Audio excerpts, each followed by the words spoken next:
to me. You put on my finger. But that was a part of us, our bond, our relationship. Okay. But you cheated. So You how you broke all gonna, that. so You how broke you all gonna that. take it back? You pondered, that's your loss. That's your fault. You should be paying me for the ring that you took from me. Butler has 4 children for Wilson, but the latter strongly denies fathering 2 children, Zariah and Niana. If Wilson agrees that he fathered the other 2, why is he denying the paternity of these little girls? At the time she had the baby, she was a liar, cheating all the time, had multiple guys running out of the house. And not mine, not at all. And Miss Butler, you say he's absolutely incorrect. You are 48, she is 25. Yes. Doing her thing when really she's not. Yikes, someone's already throwing shades, but that's going to be unpacked later. Since 2 children were involved, the judge decided to handle each case separately. So first, let's see what Wilson and Butler's relationship was like around the time Zariah was conceived. She was living at home with her parents at the time, and one time I go up to her job, see her at work, take her some lunch, and I seen her get out of another guy's car. She'd been in a whole nother relationship with this other guy. I mean, what? Okay, wait. So I want to understand this. At the time Zariah was conceived, you thought you all were committed. I thought so. But oh, now that's unacceptable. Butler admitted that she knew the guy Wilson was talking about. She also admitted that they had both gotten into a failed sexual entanglement, which means that they started the act, but didn't finish. Since Butler doesn't deny Wilson's accusations, the judge decides to move on to the period when Wilson discovers that Butler is pregnant with Zariah. how does she tell you I'm pregnant with Zariah? She was just talking about she missed a period, so I kept on telling her, go get the pregnancy test, go get the pregnancy test. So she finally got it, came to find out she was pregnant. So I always, in my back of my mind, I knew the baby wasn't mine. What was going on? I mean, I didn't have my phone at the hospital. At this point, Judge Lauren started seeing how suspicious Butler was behaving. How is it that in the entirety of the hospital, she couldn't get one person to help her put a call through to Wilson, who was supposed to be her baby daddy? This only creates more doubt in Wilson's mind. Despite the doubts, Wilson was upset that his name wasn't on Zariah's birth certificate. What the baby's name gonna be? So she gave the baby's first name. Now, at the time, I thought it could be my baby, my last name. So the next day, I go to the hospital because they took the baby to another hospital. Come back here, go back there, the lady gives us our paperwork, it's back Butler. So I asked her, I'm like, how's the baby Because Butler? you've been denying the baby, that's... What is going on with Butler, and how is she even finding this funny? After having 4 children, it really can't be that this woman believes that one has to be sexually intimate with a person so many times to get pregnant. Even the judge was baffled by this thought. That it's not about the quantity, Thank you. right? Right.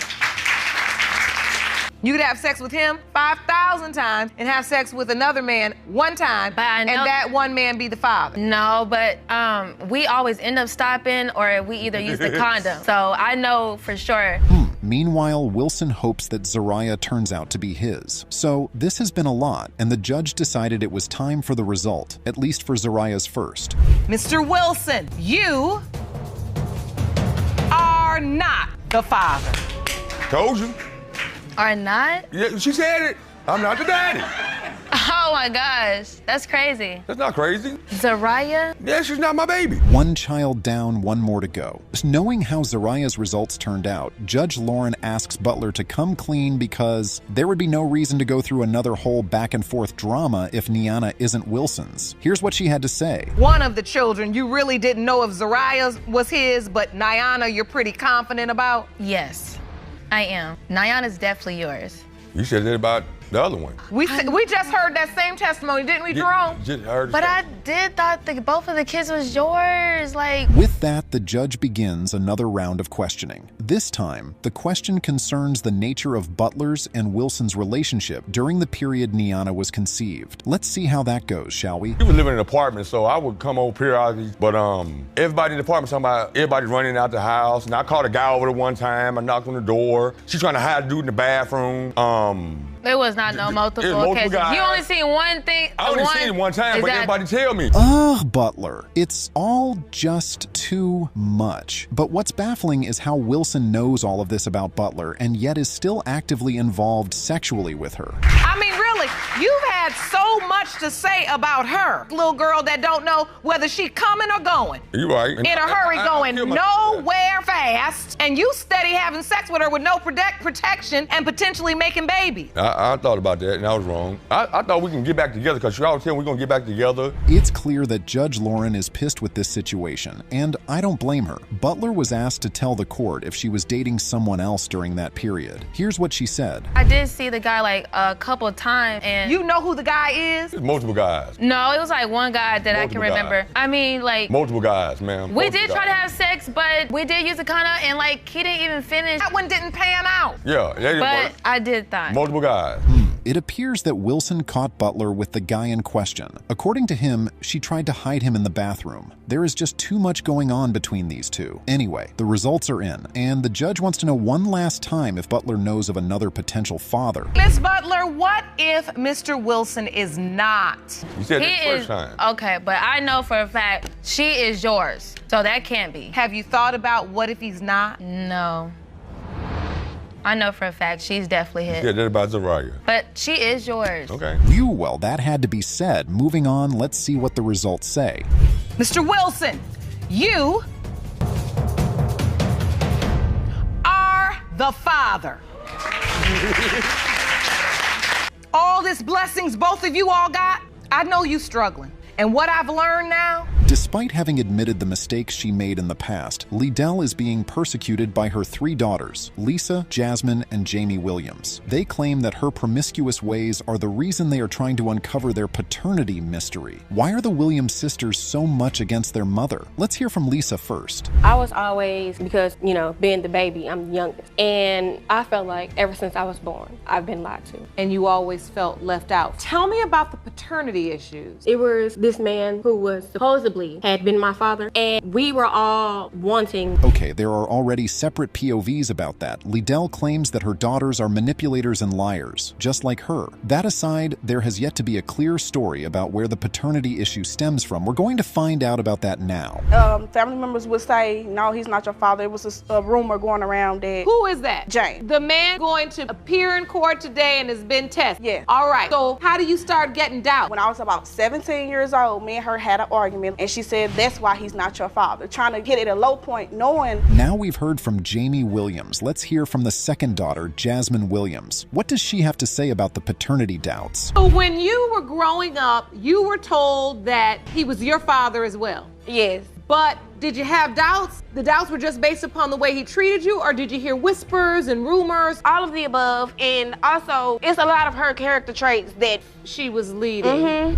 The girls have all expressed the reasons they started having paternity doubts, but they were not done spilling all sorts towards their mother, Liddell. The girls mentioned that they never experienced the love of their mother, who sent them to the homes of various family members. Hearing that, Liddell had something to say in response. I give them that. I wasn't about nothing. I didn't even love myself, so how could I love them? I think the best thing that I did was to give them to family, because if they would stay with me, either they'll be in the chance to try to raise us. I was in 5 different homes. 5. She didn't try. I have Wasn't nothing I could do for y'all. You didn't try. Wow, well, at least she's honest and seems willing to make amends. After all, she came to court to set things straight for the sake of her daughters. But you see those girls, as strong-headed as, well, whoever their father is. Their supposed daddy, Williams, has been tested and is joining the court session via a video call. Mr. Williams, we're here with Lisa, Jasmine, and Jamie, and we're talking about the circumstances regarding do you believe you are young girl's biological father? Do you believe that? Deep in my heart, yeah, and I hate to say it, and it's hurting me to say it too. So it turned out that Williams, who Liddell had told the girls was their father, has always had paternity doubts. No thanks to Liddell's philandering. Not having a mother to guide them was already an issue for the girls. It got worse for them when an absent father was added to the list. And then we don't have our father. You know, you get out here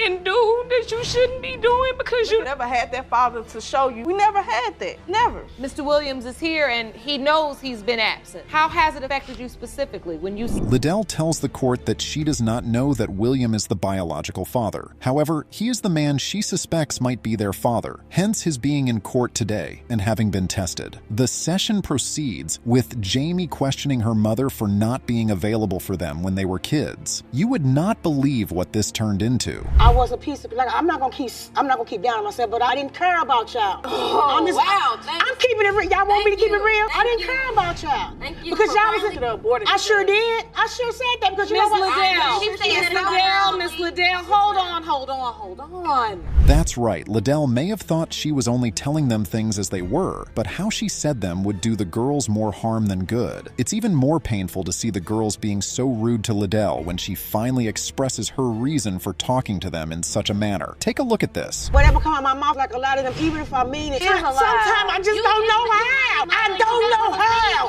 I don't know how. Let's get some order. Ladies, Try to learn. ladies, the truth, and you yelling all over it.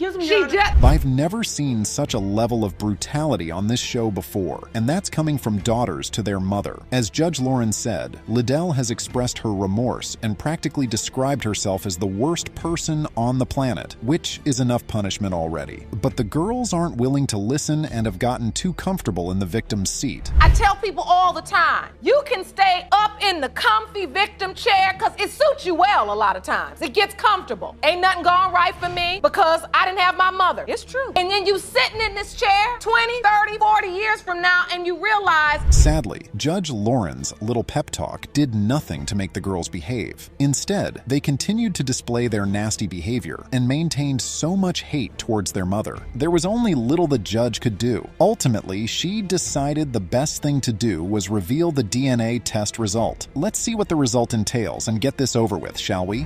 Mr. Williams, you are her father. Ms. Lisa Williams, Mr. Williams, you are not her father. Jamie Williams, Mr. Williams, you are not her father. Rose McCroy is at the court with her husband, claiming that the defendant's ex-husband, Bailey, fathered her 3-year-old daughter, Nevaeh. The plot twist in this case is that McCroy asked for a DNA test 2 days after the potential father passed. So, the defendant, Smith, believes that the McCroys are doing this because of the money. That's really all she wants is the money. Why do you say that? This is the proof of the survival benefits that my daughter... I'd like to see that. Will you pass that to me, Ron? Well, the thing is, I believe I have every right to the money. But Smith nor Ms. Mento, they don't have anything to do. Right. Meanwhile, Mento, Bailey's daughter, claims that she once asked her father if Nevaeh was his, and he told her she wasn't. Besides believing her father, Mentor also states in the court papers that it is medically impossible for Bailey to father Nevaeh. Why did she say this? That was to do with the XY chromosome. If he had gotten someone pregnant, it could end up as a miscarriage. Wow, okay. That's not what you said. You told me he cannot have kids. Will you let me speak, please? Well, you're lying. The chromosome specialist Two different from where stories. I live, from in Massachusetts, where I'm from. Despite being told, Rose McCrory still maintained that Nevaeh is Bailey's. As the judge mentioned, there is a lot going on here. There is the paternity issue, the survivor's benefits issue, and now a medical condition issue, all of which will be unpacked as the session continues. You're saying there's also the survivor's benefits issue, potentially, and now there's at issue. She might not have known of the medical issue at that point when she was with him, and she called us a liar. So, it's not because I'm going by what he told me. All this is being said about a man who isn't even here to defend himself. Rose's husband also added his piece to bolster the gigolo part. He claimed that Bailey has another potential daughter outside. But of course, Smith wouldn't sit there while her ex-husband's name was being dragged in the mud. We're not here to discuss anybody else. We're here to discuss your child. Yeah, my child. You know what? That's some kind of idiot, but in no, he's reality, really not. No, honestly, he's not. lying. He was a good man. That's why you called him a man whore. So, Miss Smith, who do you believe the father is? God, I think it's her husband, Mr. McCrory. No, it's not. No, it's not. Smith also adds that Nevaeh looks more like Mr. McCrory than her late ex-husband Bailey due to Nevaeh's complexion, which she claims is similar to McCrory's. It gets even worse when it is revealed that Mr. McCrory is actually on Nevaeh's birth certificate. This revelation puts the McCrorys in a tight corner, and they have to explain this. Explain why? So why? I know, I can explain do why. Do you have the birth certificate with you? I'd like to Yes, I see do. that. Yeah, we do. Let me see this birth certificate. I took responsibility because he didn't want, he said that he Because was I about was his to one get and rid only. of. You're not his one and only. He said that. Be involved because my daughter's gonna be 18 now, I have to be child support. But Smith begs to differ as she claims that Bailey was with her the day Nevaeh was born. McCrory continues his testimony, saying that Bailey never stepped up for Nevaeh and since he and Rose were dating, he decided to play the role of a father. Moreover, he had fallen in love with baby Nevaeh. And then I basically with her for the whole pregnancy, which she wasn't, be with her for the rest of my life and get married to her, so. Just wanted to step up to the plate for a child born to the woman you love and you plan to spend the rest of your life with. Yes. So you is the father that you submitted some photos. Yes, Your Honor. Well, neither party seems to agree with the other. This leads to another unnecessary argument between Smith and the McCrories. The fact is that she's still in love with him and she can't, or He anybody actually else told me have that a once, child. how you were still Know in love what, with him. something? She He was has my a child. true love and my only love, okay? He never even liked you. Well, I then he was must the one have liked that me to stared want at to him. sleep with me. She has done nothing but harass. We made a memorial.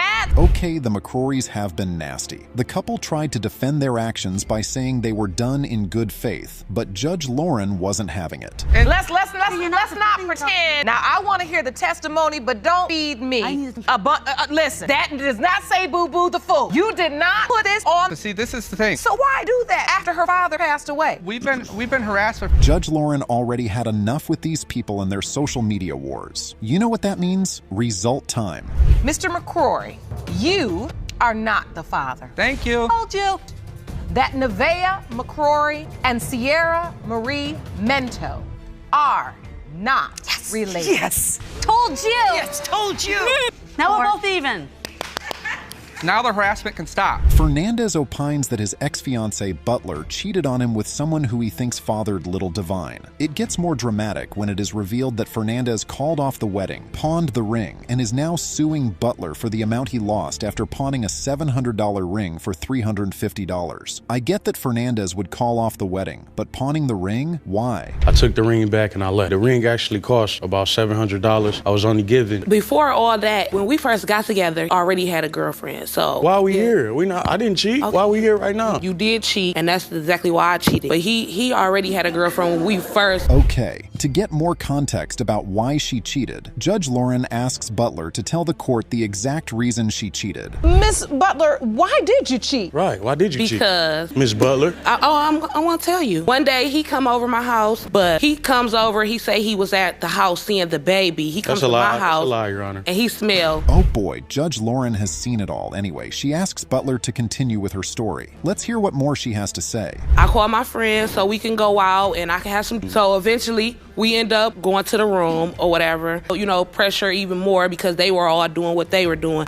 So you admit to cheating? I don't feel like I was cheating because he cheated on me. So it was sexual intercourse. It's cheating. Well, at least she isn't denying that she cheated, unlike somebody. Butler was engaged in extramarital affairs, no doubt. But how did Fernandez find out? Pressing it out of her. When I came home, it was just me and her there one day. I see her phone. I ain't gonna lie, I'm a big snooper. So I grabbed the phone. I paid for the phone. But look, I'm a big snooper. I grabbed the phone. I grabbed the phone. I look through. I see her hugged up with a guy. Some Gucci man looking guy. I don't think he's black. But that's not even the shocking part of this case. It turned out that Butler is allergic to condoms. This revelation shocked everyone. You allergic to it? But I didn't know him. So you're gonna eat some food that you allergic to it, but you ain't know him. You ain't know him. So wait a minute, you allergic to Fernandez, you're saying Miss Butler is allergic to? She's allergic to condoms, Your Honor. We never use them. I wasn't even aware of this because we never use condoms. To the latex material. To the latex material. Okay. So now. Wow. After it was settled that Butler wasn't allergic to latex, she pointed out that she had evidence of her conception period to prove her stance. Let's see what that's about. Represents the day you were intimate with the plaintiff. All right, so you were intimate with Mr. First, and we got into it. He cheated on me and did what I did. So now, you submitted this calendar to prove that you were intimate with the plaintiff on the first, pretty much that whole week. That whole week, yeah. Chile, we've seen this occur a lot of times. Instead of coming out clean to say that the paternity is between two men, they only pin it on one person. It gets worse when Fernandez states that Butler has once told him that Divine isn't his. Now this, the judge wanted to unpack. Let me get to that. What did she say? She say when the baby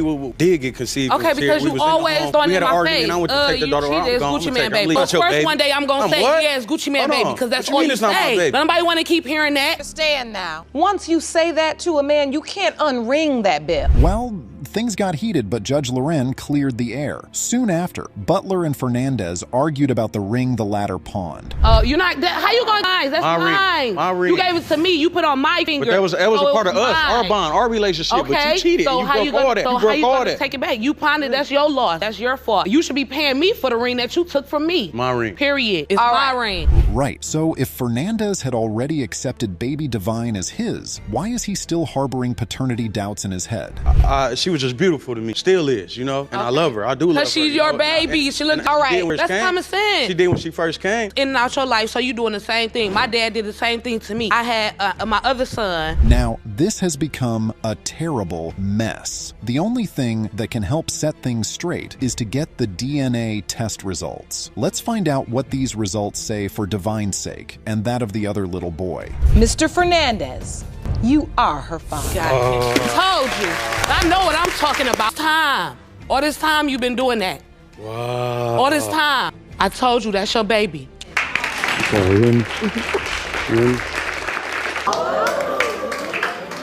Love you, baby. Hear me?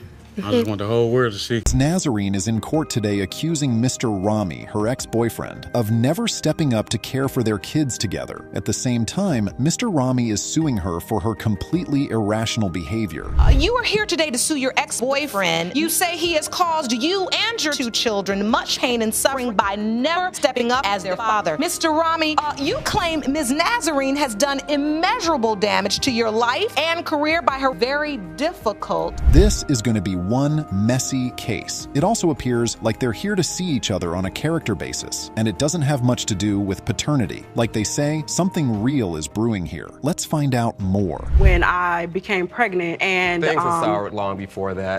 She's not the most easy person to deal with. There are definitely signs that were... What do you mean specifically? Complete irrationality. The decision to be overtly angry. Okay, this is about to get interesting. Pursuing a rap career for 18 years without a job? That's extreme. On the other hand, Ms. Nazarene being physically and emotionally abusive is something I want to hear more about. Well, it depends on what steady is. No, I haven't. I have sent help. Whenever she's hit me up and asked for money, if I was able to Yes, every help, once in a while he sent $100. 6 years, he paid child support when he was with his... How about the emotional support? What about that? If she wouldn't have taken my children to Georgia... This is one bickering pair. My guess is they're going to throw words at each other throughout this hearing. Also, no one seems to doubt the paternity of the 2 kids, so what's this about? Just died. He just turned 21, died on his... I called you when you told me that I let you know I had a $700 electric bill and your... During so that I don't time, care about your brother's son. You don't care about your own son. Why would I care about your brother's son? Keep it 100. Keep it 100. So during this time, she sends a list of text messages. Wait, what? Ms. Nazarene really told Mr. Rammy that she didn't give a hoot about his nephew's death because he also didn't care about their son. Now that is vile. At least show some compassion for the dead. Take this from me because I mean it earnestly.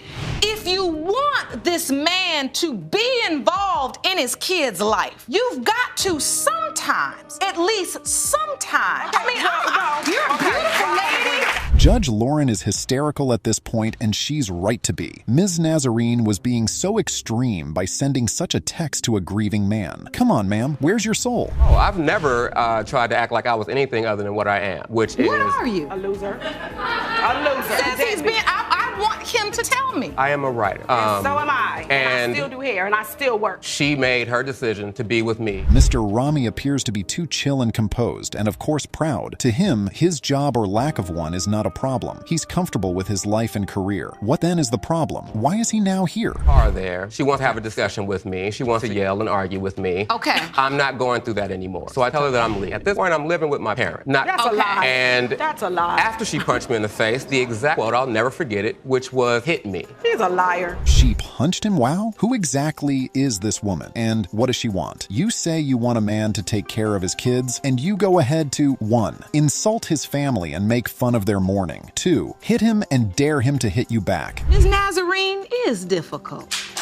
And I have every right to be. Wait, I'm gonna ask you to let me finish. Yes, ma'am. Thank you. She's difficult, but I'm a mother, and I'm gonna tell you right now. That's just bad. Judge Lauren has taken it upon herself to school these 2 grown-ups who've decided to come in here to display their immaturity and nonchalance. A father who cared would make way more effort than Mr. Rammy has been doing. You don't really dislike the fact I'll give you. Look, Ms. Nazarene, what I love with women, if you love the kids the way you say you do, you don't have to keep barking and barking. Everybody knows you take care. Raise your hand in this room home if you don't think she took care of her kids by herself. Turn around. That's a tough pill to swallow, but that's the truth. Ms. Nazarene and Mr. Rammy have to put their differences aside and focus on the kids. Ms. Nazarene also needs to calm down and breathe. Mr. Rammy, to answer definitively, when can you visit with your kids? As soon as possible. Okay. Which will probably happen tomorrow. And it's going to happen if I allow it. If so she you might allows want to it. make some arrangements. This is what I've had to deal with this whole. I said this already. This isn't about the kids. Ms. Nazarene has so much anger inside of her, and Mr. Rammy's stoicism is getting her even angrier. She cannot believe he is so stoic in the midst of so much. Much deeper than this court can solve in this one session. Good. I want you to consider, just like you may consider letting him see the kids tomorrow. Indeed, this is an unusual case. We really cannot tell which way the chips will fall. It may fall Ms. Nazarene's way, or it could fall Mr. Rammy's way. There is only one solution here. Let's see how Judge Lauren resolves it. Family counseling in this court will provide the resource, because my concern is that out of love and protection for your kids, you are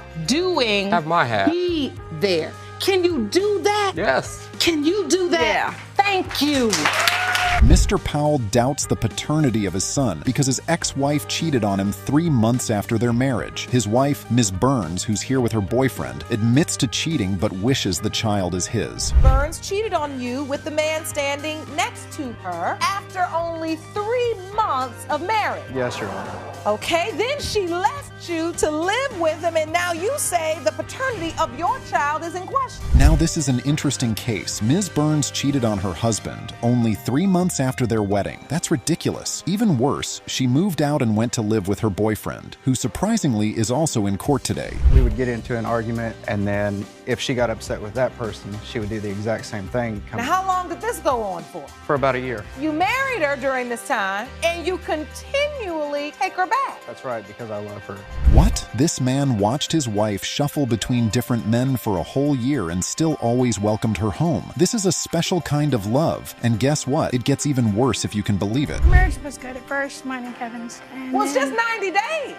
Yes, but Mr. Powell's, I figured everything was put off on me. I have 3 other children other than the baby I provide for. That's a nice comeback. But wait, 3 other children. So Ms. Burns had 3 children and a new husband, but kept sleeping with different men. We need to get more details about this story, because so far it's not very clear. We have a child together. We have a 6-year-old together. So when the DNA come up for her and he come back the father to her, he wanted to meet her because... Explain to me what you're saying. There was DNA testing done on this child. Yes. And he... What the heck is going on? First, Ms. Burns has been in a situation similar to this one. She's questioned the paternity of one of her other kids before. Second, how does a married woman leave her home to stay with a baby daddy who hasn't been around for 6 years? Then did you tell both men you were pregnant? Yes, Your Honor. I told Mr. Jones. He reacted differently than I expected. I was pissed off. I wasn't very happy. I have 3 other kids, and then we got a DNA test with our 6th. Whew, this has to be one of the most unbelievable cases we've ever come across. Ms. Burns and Mr. Jones have kids of their own, and one together, and Mr. Jones doesn't want another kid. Then there's Mr. Powell, who doesn't know what to believe anymore. Who was at the hospital? My mother was. I was never called, Your Honor. You never got a call? I never got a call, I never got a text, I ain't nothing. We're still having sex, Your Honor. All this time? Yeah, yes. Even to this day. What? No, no, no. This is unbelievable. Mr. Powell and Ms. Burns are still having sex. These people are divorced. Apart from that, there's a paternity issue at hand, and Ms. Burns is supposed to be with someone else. A lie detector test. You took a lie detector test? To show you that I'm not lying and that I'm telling the truth. And so that Mr. Jones can know the truth. Your Honor, I do have the results here. Jerome, please hand me those results. Mr. Powell went as far as taking a lie detector test to prove that he and Ms. Burns are still having sex because he knew she was going to lie in court. Mr. Jones seems to think the whole thing is ridiculous, and so do we. I did not know this was going to be like. I'm kind of hurt. It's because she's lying to both of us.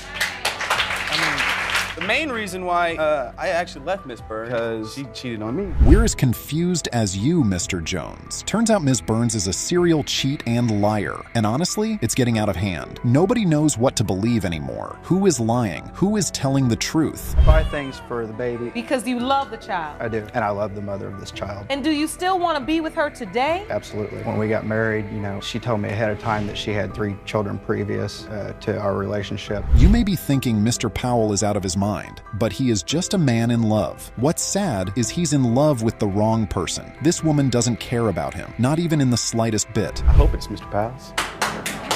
Lucas, Your Honor, and actually, she calls me daddy and everything like that, Your Honor, and oh my goodness. So Miss Burns. At this point, the men have formed an alliance because they are both victims of Miss Burns' tactics. How can you have your children calling 2 different men daddy? It's a lot to handle. Where the 2 would-be fathers have now taken the same side of playing the podium against you. I've never seen it in all my days. And before I go to the results, I have to give you another opportunity because she finally said the truth. It's time for the results. Let's find out who the lucky, or should we say unlucky, baby daddy is. The good thing is that Judge Lauren has all the results we might need right here for us. Mr. Jones, you are his father. Sorry, man, I was rooting for you, bro. You just got them all messed up in the head.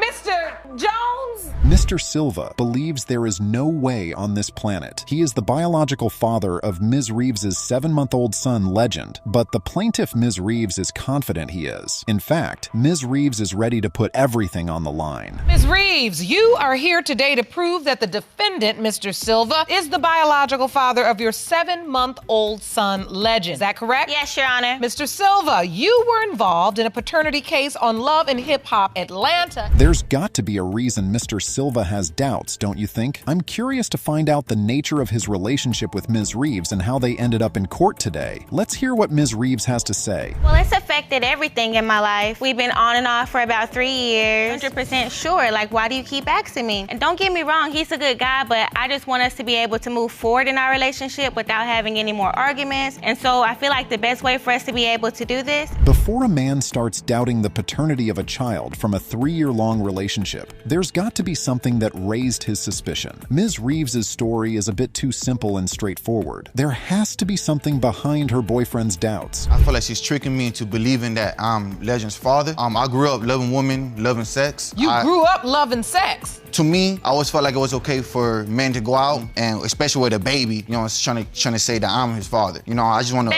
All of this started because all he wanted to do was. Oh, now we see what's happening. Mr. Patriarchy over here thinks it's okay for men to cheat, and he grew up believing that. Women, on the other hand, are not allowed to cheat, and he thinks his girlfriend did that and came home with a pregnancy too. God created men to conquer, to overrule, and women cannot empower. Women cannot empower men. What are we on, Game of Thrones?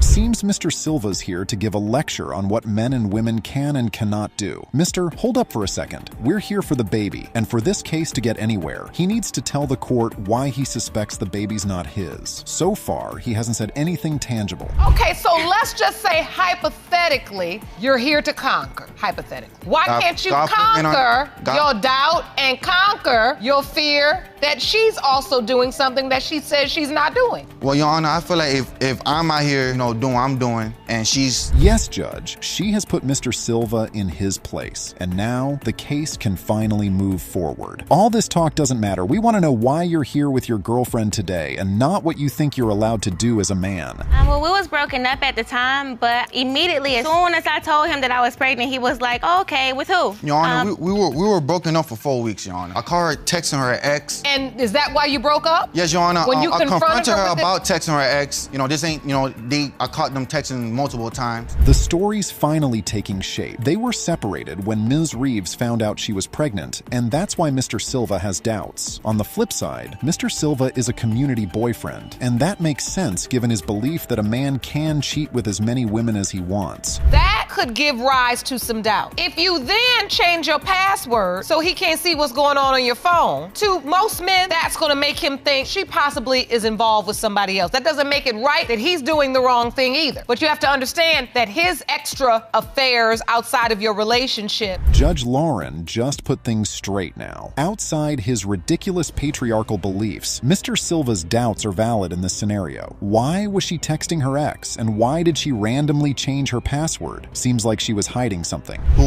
Who was the father? So I did not believe I was the father, and I was not with her during her pregnancy. I was only there to be supportive during the birth. So in that moment, despite your doubts, you said, I want to be there at the hospital when the baby is born. Yes, and throughout the whole time I'm telling her I want a DNA test. Because Mr. Silva did not believe the baby was his from the onset, he was not supportive during the pregnancy. That can be justified in some ways. We would have commended him for showing up at the hospital during the delivery, but then he was there with an agenda to take a DNA test. And I've been there. Since day one? Since day one. I got him clothes, everything he needed, I take care of him. I let him meet my family. I just needed this DNA test. That's the only way we could work on our relationship. That's the only way that I can continue loving my son. So Mr. Silva does have a sweet side. He's been taking care of Ms. Reeves and Legend despite his doubts. Now we're hoping the baby's his, because if it's the other way around, it would definitely hurt the man. Run through your mind. I look at him and I love him. I fell in love with him. Well, he loves him, but he's still telling everybody that he's not the father. Like, I just have my doubt. Yeah. I just have my doubt. Like, well, I have proof right here. A girl, she messaged me basically saying that... This is one chaotic case. What is wrong with these two? Mr. Silva claims he loves Legend, but has been going around telling everyone he's not his father. Miss Reeves, on the other hand, is accusing him of cheating. I thought everyone already agreed that that has nothing to do with this case. Why is she dragging the whole thing back? I feel a little hurt, you know what I mean? Because, like, we have a beautiful baby together, and I don't want him to grow up feeling like, oh, my daddy didn't even think that I was his. I don't want him to feel like, you know, we were just being irresponsible. I want him to love me the way that I love my parents. The baby honestly looks more like her than me. These two are playing games with each other. If this baby turns out to be his child, it's going to be such a shame that Mr. Silva spent 7 months doubting it, and one can never rely on looks, hence why they're here for a DNA test. And I really, you know, hoping that the results saying that I'm his father, because father, I mean, that's not my child. Now, I can't be a father to somebody else's child. It hurts me, like you've been around him for a long time, you know what I mean? To do with him, how you gonna make me take care of somebody else? Who? Does Mr. Silva love her as he claims? Yes. It's difficult to father someone else's child, but he's being so mean to the woman he claims to love. You cannot claim to love someone and yet be so mean to them. Terminology you all are using, kick rocks and this kind of thing, so was that he cannot be in a relationship with you, definitively. Mm-hmm. And that's a... Ms. Reeves wants the relationship to move forward despite the DNA result. Will that be possible? If the result isn't what he likes, will he really put that aside? Let's find out what the result says. Mr. Silva, you are the father. You are the father. That's all I needed to know, Your Honor. Ms. Nelson once told Mr. Fuller that he was the father of her 2-year-old daughter, Milani. But today, she's taking that back as she's confident he is not. Fuller, you and your mother are here today to prove that you fathered the defendant, led you to believe that you were her daddy and build a strong relationship, but now wants to rip her away from you. Yes, Mom. Ms. Nelson, you acknowledge Mr. Fuller's relationship with your daughter, but say... After telling him that he is the father of her child, Ms. Nelson suddenly has proof that he is not, and we could see why that information would be shocking to Mr. Fuller and his family. You would be shocked too. They will never see my daughter again, and their time just has expired with my child. Wow, that's kind of harsh considering they have a relationship with her, isn't it? Barely. The relationship you have with little Milani. I got a bond with Milani. She'll bring her hair to me. What do you mean their time with your child has expired? Is this some subscription or what? This case appears to be an interesting one, and I can't wait to find out why Ms. Nelson wants to end her child's relationship with the Fullers. We accept that baby from day one. From day one. Anything that you ask us to do for this baby, we're there for this baby. You guys have been there as far as now with my financial situation, child. Let's get the order. I don't know why you don't do a thing for my child. But you never act like this this with us. I love this baby with all my heart. Ms. Nelson abruptly changed and turned her back on the Fullers. Why? If they had been there right from when Milani was born and they have been taking care of her financially, why does Ms. Nelson want to change that? As much as Miss Fuller is off the hook right now, it's spending a month at my house, whatever. And then all of a sudden, somebody tells me it's not my grandchild, I might be off the hook too. Why is it you believe he's not the father? From day one, I never believed that he was the father, Your Honor. If Miss Nelson says that she knew from day one that the baby was not for Mr. Fuller, it makes no sense that she has allowed him to spend so much time and money on the baby. Did they ever form a relationship with the child? My baby was about 5 or 6 months old. I was at work.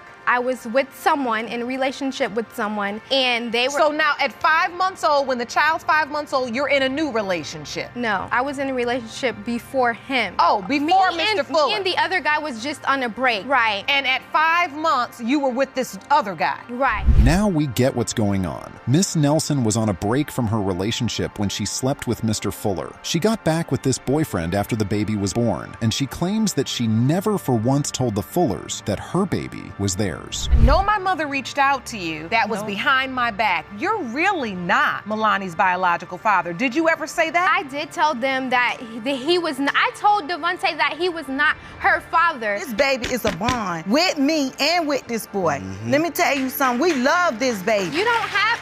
You want to please. I don't even know why you even have her. Ms. Fuller loves this baby, and it's crystal clear how much she and her son want baby Milani. But on the other end is the mother who doesn't want her child to have anything to do with the family. Is Ms. Nelson playing her cards right? My household, my house where I live. But if your mama got a contract, my house, I called us and told us but to you come to work I told her. Okay. I told but her. Listen. No, I don't think we should come. It seems Ms. Nelson's mother has been orchestrating the whole thing. She's the one who contacted the Fullers and asked them to come see the baby. Why was she doing that behind her daughter's back? An attachment is almost by default. And she's acting like Because I don't understand how you so angry with two people that love your child so much. I'm not angry at there.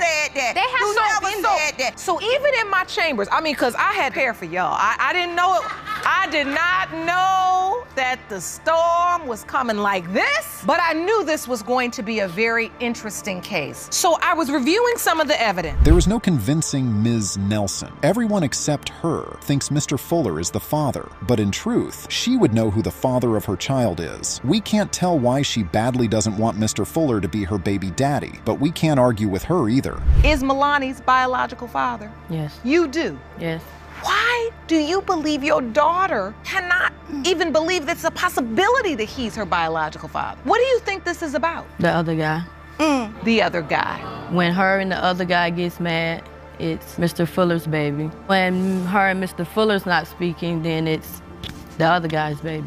Oh! At this point, Judge Lauren is infuriated by Ms. Nelson's behavior towards the Fullers. And why does she have Mr. Fuller's name listed as baby daddy on her phone if he's not her child's father? Who does that? But this confusion really isn't. It's really rooted in the fact that you had a relationship that you wanted. You went on breaks, always something on a break. Yours ended up being that you ended up with Mr. Fuller. After that was over, you got back together. This gentleman was accepting of Milani, might even be a potential father, but the workings of your mother. Well, it's time to find out if Miss Nelson's right about the paternity of her child. What do you think? Do you she is right? Or is there something else happening here? Let us find out. The results are in. Mr. Fuller, you are not her father. I knew it. I knew I slept with. I knew it. I knew it. Take this baby from us. You should apologize regardless. Owens doesn't know if her baby daddy is a dead or a living man. Crazy, right? At the birth of Dakari, Mr. Johnson believed he was his son and even signed his birth certificate. But he then found out that his partner, Ms. Owens, had slept with another man, a Mr. Tyson, around the time of conception. Although Ms. Owens was initially convinced that Dakari was Mr. Johnson's child, she got suspicious because the baby looks like Mr. Johnson. But Mr. Tyson is already dead. Let's begin. Mr. Johnson, you claim the defendant, Ms. Owens, initially led you to believe that her child was your biological son. You recently learned that Ms. Owens slept with another man who is now deceased around the time of conception. The case would have been a lot easier if Ms. Owens was certain who the father was, but she was as confused as both parties. She claims she wants the Tysons to have closure and hopes the baby is theirs, so they can have a part of their son alive. But then having a living baby daddy is better for the boy and his mom. Or is it? Let's find out what Mr. Johnson thinks. I've been misled, you know? She was telling me, you know, one minute that, oh yeah, you're the father. Then the next minute she telling me, a couple years down the line, that I'm not the father, you know? Ms. Owens, did you tell him at any point that he was the father and then change it and say he wasn't? Go ahead. Let me finish. Go ahead. At the beginning, yes, I did believe that he was the father. How can you tell a man he's the father one day and tell him he's not the next day? Ms. Owens claims that it was when the baby was 6 months old that she and Mr. Johnson started to notice his resemblance to the late Mr. Tyson. But Mr. Johnson believes she knew all along that the baby wasn't his and has just been deceiving him. Okay, so you are now taking part in this process. You're there for the birth? Yes. You signed the birth certificate? Yes, I did. He ain't do nothing else. I was living there with her. Once I came there with her, you know, I was paying for everything. I was paying to go back and forth to the doctor visits. He did not pay. It seems like the couple has a load of other issues. According to Ms. Owens, she's been paying for everything and he hasn't been much of a help. Now we start to see why she hopes the deceased Mr. Tyson is Dakari's father. She sleep around with everybody, you know? Everybody gotta sleep. Don't be mad at me for doing what you do. Trying to figure out is whether either you're this child's father, potentially the child's father is deceased. Now Ms. Owens confesses that when she heard Mr. Tyson was shot dead, it didn't even cross her mind that he could be the father of the child she was carrying. But how's this possible when she knows she had slept with him? What do we believe now? You admit that you had sexual relations with Mr. Tyson. Yeah, I never... And when you found out he passed away, had you buried it back in your mind so far that he could potentially be your child's father, you just again didn't admit it to yourself? Your Honor. Or did you say to yourself, oh my goodness, this could be my child's father that passed away? At this point, Judge Lauren has had enough, and who can blame her really? The couple appears to have zero respect for each other and they're not even trying to hide it. It makes one start to wonder if any of them are fit to parent little Dakari. You're not making anybody look bad except yourself. You up here talking to me? I'm addressing him next. I address what I want to address in the order I want to address it. You in here acting silly. You up here acting like this is a stage play, and there is no play here. This is real life. Mr. Tyson's mother is allowed into the courtroom, and even before she speaks, you can tell from the look on her face how desperately she wants little Dakari to be her grandson. But unlike the cat and rat who won't stop shouting at each other, Miss Tyson is more reasonable and mostly cares about what will benefit the child. And this is the very first time you've met Miss Owens? Yes, yeah. I talked to her on the phone. She sent me pictures of Dakari, but this is my first time seeing her in person. Or if it's his will, I would want this to be my grandson, or if it's not, still I would be there for Alexis, you know. Now, who deserves to be Dakari's father? There's Mr. Johnson, who loves him. The young boy calls him daddy, and he calls him son. But there's also Ms. Tyson, who wants a piece of her late son. He deserves to be able to look at someone and call them daddy, or no, that was my father. Yeah. And have a grandmother. If you are in fact found to be his biological he deserves that. After Judge Lauren takes her time to lecture Mr. Johnson and Ms. Owens about their behavior and the consequences it may have on the baby, she reads out the DNA results. Is Ms. Owens' baby daddy dead or alive? Let's find out. Mr. Johnson, you are not his father. There it is. There it is. Right there. I already knew it from the beginning, though, man. All she had to do was come out and tell me, you know?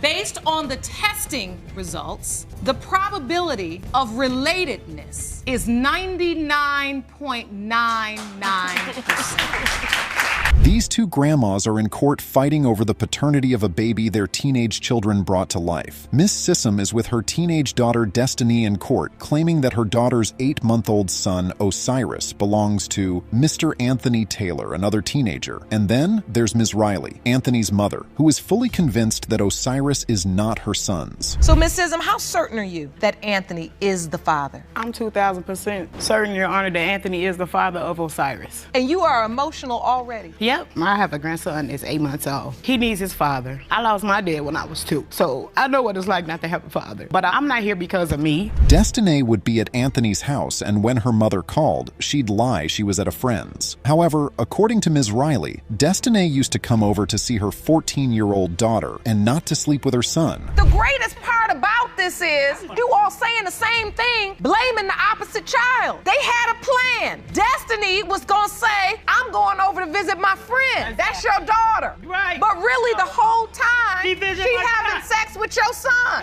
That's both of them teenagers having sex. Now Ms. Riley introduces another plot to the story. She says while Anthony was in school, she would see Destiny walking with another guy. Then, out of the blues, she comes with the whole Anthony's my baby daddy narrative. And it's funny because even Destiny's mom had no idea there was an Anthony. You don't know. She just saying I'm going over my friends. That's all. That's where I am. That's all. So you don't even know about Anthony. No. You think your daughter's a virgin. She was a virgin when she met Anthony. So therefore, yes, it's Anthony's baby, and that's what we're here for, to get this DNA. It's not my grandbaby. Miss Riley has had nothing to do with the baby since he was born, and it's all because she doesn't think he's theirs. The Sissoms have had to take care of him all these while, and it's quite sad because Destiny has had to put her life on pause. Your daughter had big dreams for her life. Yes, she did. Dreams to do what? My daughter is a senior this year. She was going to college to be a pediatrician and a lawyer. Now she cannot do that because she has Osiris. Oh, like my son didn't have dreams. Oh, excuse me, Your Honor. She has Osiris to take care of. Wow. So she cannot do that now. Miss Riley was busted for saying she didn't know about her son's and Destiny's relationship. According to Destiny, she used to give him condoms and advise them to use protection, fully aware that she was sleeping over at her house and in his bed. When I found out, I went to her house, and when I walked through the door and I had my papers, she said, let me guess, you're pregnant. I said, yes. So she called her husband and said, well, Destiny's pregnant, but we don't know if it's Anthony baby or not. At first, Anthony, he didn't want Osiris. Destiny says that Anthony didn't want the baby at first, especially because he was financially unstable and he didn't want her to take care of the baby alone. Well, that makes sense, given he's a teenager. But later, he said something that shocked everyone in court, including his mom. We talked more about it, and he said, you know what, I don't feel safe in the streets, so I think you should have my child, just in case if I leave this earth, you can have something to remember me by. Anthony has so many people that was after him that wanted to hurt him, and that's why he wanted me. At this point, it seems like only Anthony's mom has a problem with him being the baby daddy. He was there all through the pregnancy, went to appointments with Destiny, and was even at the hospital when she gave birth. He cut the cord and everything. So what then is the problem?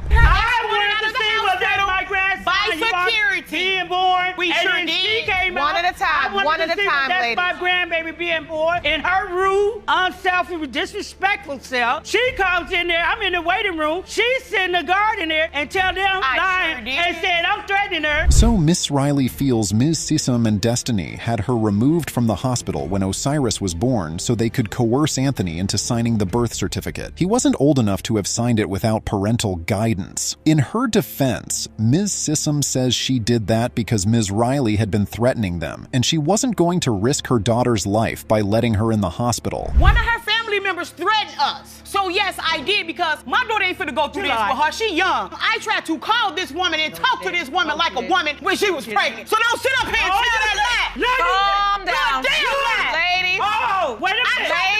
Ladies, hold on. Anthony comes into the court and proves that he's not on his mom's side. He further explains what Destiny said about why he asked her to keep the baby. And honestly, watching him speak, you have no choice but to pity the young man. Because I picked Destiny and I took her virginity, and I felt like I was getting into a lot of trouble and things that was happening, and I felt like I needed another person that like got me like my blood, and like I didn't want to have a baby, but as in a like like the things that I was like going through and like by my cousin dying. And Judge Lauren lashes out at Destiny for putting her future and dreams on the line just to please Anthony. And from the look on her face, you can tell Destiny has learned her lesson all right. You all are kids. You don't know what the world you're doing. The rationale is so irrational, it's scary. I get the reason, but the immaturity and the lack of understanding in which you approach this entire situation, we gotta do better. Now, who's going to leave the court smiling, Ms. Riley or every other person? Let's find out what the result says, and let's also see Judge Lauren give the grannies a piece of her mind, because you just know she is gonna do it. Mr. Taylor, you are his father.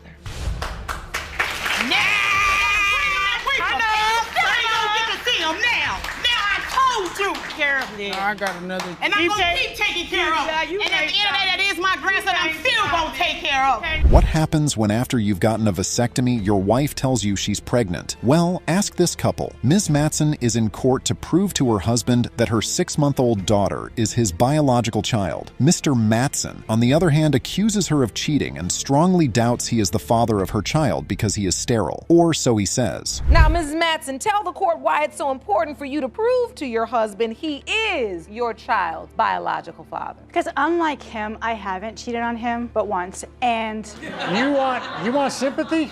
I have defended him through thick and thin. Now their story is a very interesting one. The first time they met was Mr. Matson's wedding night to another woman, and you know what he asked her? He asked if she wanted to be his next ex-wife. 2 years later, they got married while he was still married to that woman. Who gets married while they are still married? And who gets married to a married man? The story gets even more outrageous when Mr. Matson explains why he can't have kids. I have a long history of heart conditions, had many procedures done. At the end of one of my procedures, I have congestive heart failure. Happened, I had my first heart attack in 1997. I have a defibrillator. But when Ms. Matson told him she was pregnant, he was happy, and even his doctor thought it was some sort of miracle. But if Mr. Matson had believed this, why did he suddenly change his mind? Well, it's probably because the baby girl came out with red hair. I'm like, do I see red hair with you? I don't have red hair with me. Irish have red hair. I don't have Irish. He's the one that has Irish blood in him. Irish people have red hair. You contend that you have not been with any other man. Here's the next bomb. Miss Matson doesn't believe her husband had a vasectomy because she heard about it for the first time when she was 6 months pregnant. How do you not tell your wife something as serious as that? He has done nothing. He says he wants to practice making a baby, but he sure wasn't practicing with me. He was out practicing with everyone else that walked. I heard the text messages of his girlfriends calling him. If you want to prove it, I could have just sent you pictures. With these two, you don't even know whose side to take. Mr. Matson openly admits to cheating on his wife and isn't the least bit sorry about it. And the wife? Things start to look really bad for her when Ms. Lopez, Mr. Matson's sister, comes in. Honor, excuse me, everything that comes out of her mouth is a liar. It's a straight lie. Everything out of her mouth, Your Honor, is a lie. Okay, Ms. Lopez. Yes, what lied to you? When have you ever lied? The first time I met you was at a funeral and you attacked me. Let's get some order. The hatred the women have for each other is quite glaring, and although Ms. Lopez says it's because she's still friends with Mr. Matson's ex-wife, we know it's more serious than that. She is also of the opinion that the baby is not her brother's because of her red hair. Baby didn't even look nothing like my brother. Not when she was born, no, but as she's gotten older, she's 6 months now. She's filling out. She does look like her father, yes. I hope she don't act like All right, thank you, Ms. Lopez. You may be seated. Let me ask you, since Sandy's been born, can the argument get more heated? Oh yes, it can. The family gets so out of control that Judge Lauren also loses it. And we all know that things can get really crazy when Judge Lauren loses control. Oh my God. Ms. Matson, if you can't control your mouth, I'm gonna have to throw you out of here. I want you to understand. I want to hear your side and I want to understand where you're coming from, but you have got to use respectful language. It gets even crazier because Ms. Matson reveals that the reason she doesn't have a job and has to depend on him financially is because he told someone who was going to employ her that she was a crazy person on meds. How on earth can she get a job if every potential employer thinks she's a psycho? Ms. Matson, did you say that about Yes, your I did. wife?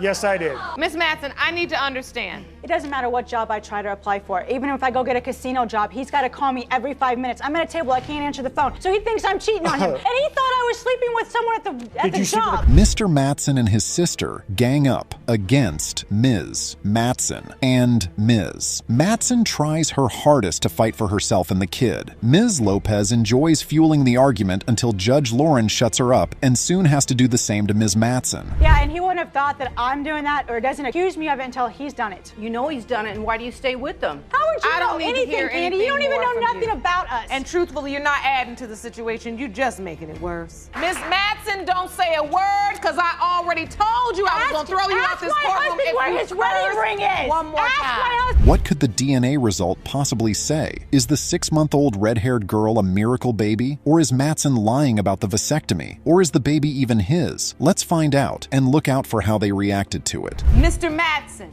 you are the father.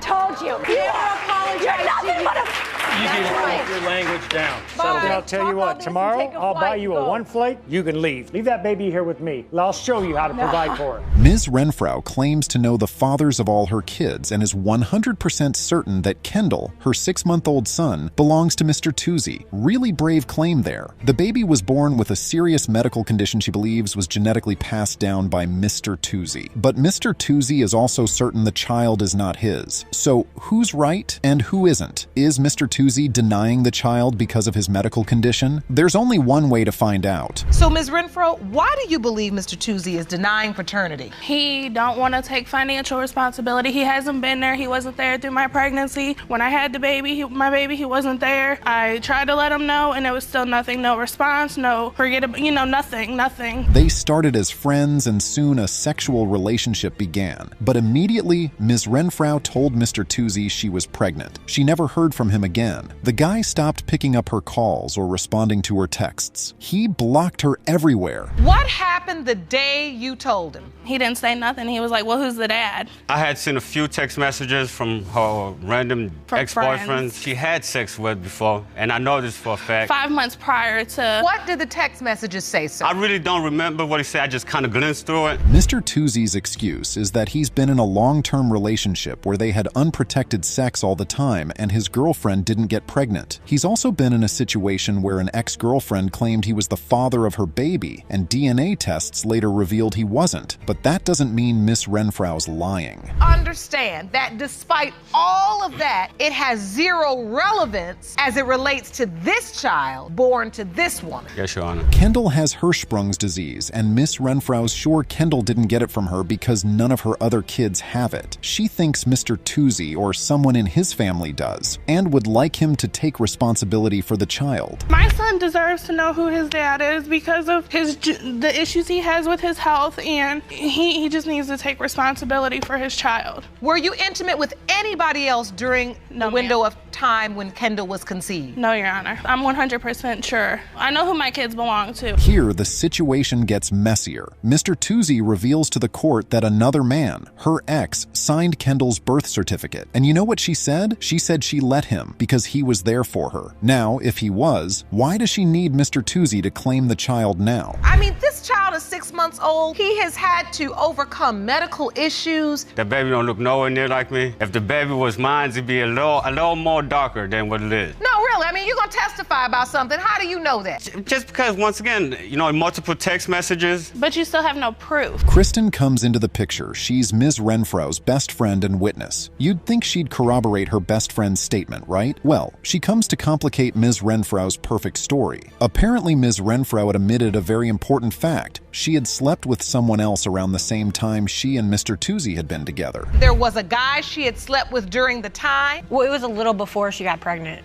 The same person that signed the birth certificate. It wasn't her ex. I think it was before. Okay, well, who was it? Okay, yeah, there was a dude before I got pregnant, but we did use a condom, and it was just once. Now everyone seems to be confused, including Ms. Renfro. She keeps acting like she's 100% sure Kendall's Mr. Tuzi's baby, but she's stammering now. And why would her best friend mention that detail if it wasn't an important one to the case? I wasn't sleeping around. If we wasn't together, it don't matter who I was sleeping with. Ms. Renfro, it does matter, though. I just don't want you to convince yourself of this lie. Did you sleep with him a month before you found out you were pregnant, or a month before the window of conception you were given? Two different things. Mr. Tuzi is convinced the only reason Ms. Renfro's throwing the baby at him is to get money out of him. She knows his financial status, she knows he works 2 jobs, and she knows he can afford to take care of the sick child. But Ms. Renfro insists that's not it, because her ex already covers the bills and takes care of the child. She just wants her son to know his daddy. I'm working with you because I realize you have doubt. But you were sleeping with this woman during the time she conceived the baby. Yes, ma'am. Are you prepared to step up and be the father this baby needs and deserves? Yes, Your Honor. I'll be more than happy to step up and do what I got to do to take care of the kid. He says that now. You may not believe this, but the case peaks at the end after Judge Lauren reads out the DNA result. Is it what you expect? You've got to find out. Even Judge Lauren couldn't hide her disappointment. Mr. Tuzi, you are not the father. Yes! Oops. Told you! Calm down. This ain't a stadium, and the child's life is truly at stake now. That's not your child's biological father. That's fine. That is fine. I'm okay with that. Do you know who is? Yes, ma'am.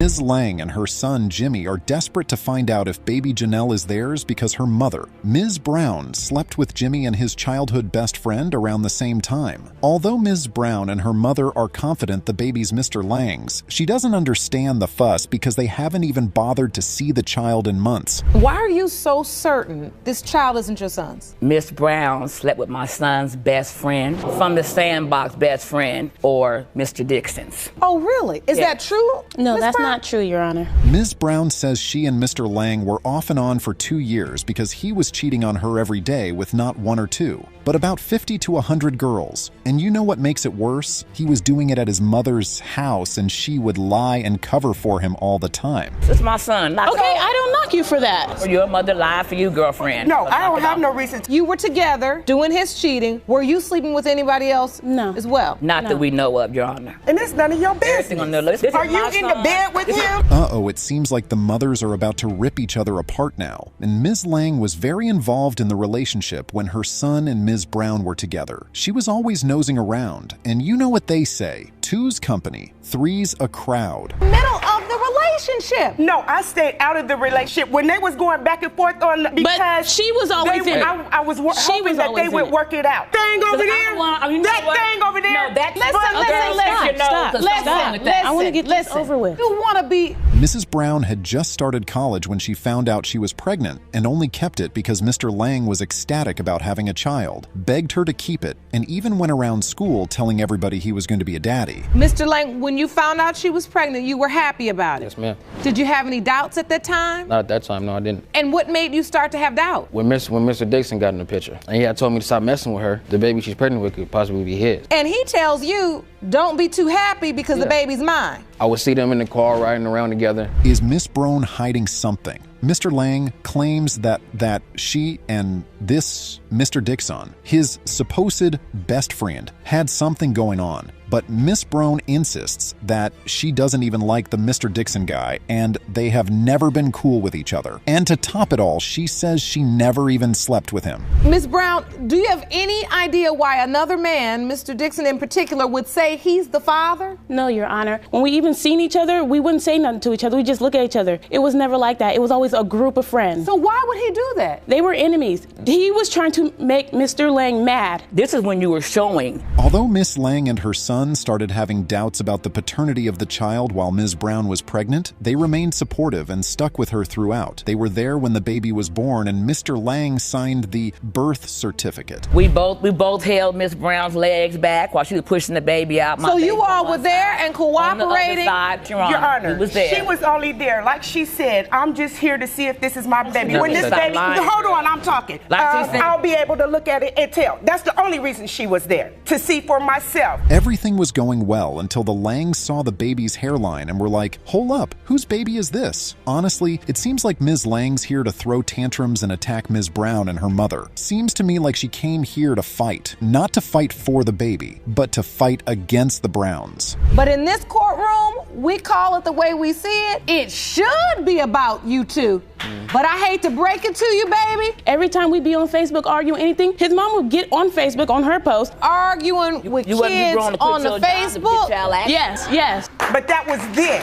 Why? I have 2 jobs now.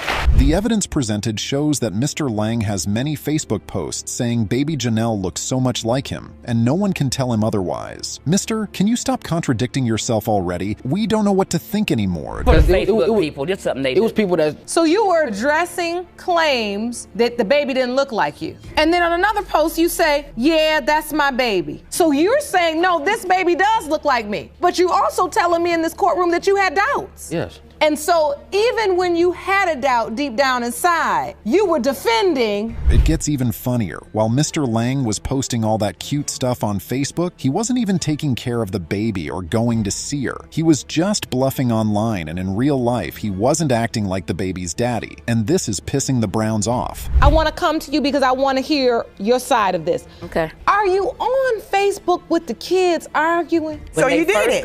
Yeah, I did it. When they first got started together, she always thought I was saying things to him against her, but I wasn't. I was always for her. Why are you doing this? Why are you talking to her? Aren't you in Chanel? Ms. Lang claims she used to love Ms. Brown until she started doubting Janelle's paternity, hence why she's being so antagonistic in the courtroom. And from what we've gathered so far, we guess it's all right to say the Langs are double-tongued. Or are they? And you got the doubt from the kitchen conversation. Right. About her sleeping with the best friend. Right. Then you got angry and you decided you didn't care for her. Not as much as I did at first, but I offered to pay for a DNA test when all this mess was coming up, Mr. Langs. But when I confronted her, she said she never said it. The results are finally in, and now it's time to finally answer the big question. Who is baby Janelle's dad, Mr. Lang or his best friend? This is one of the craziest cases we have ever seen on paternity court, and the result is what makes it even crazier. Let's find out. Mr. Lang, you are not the father.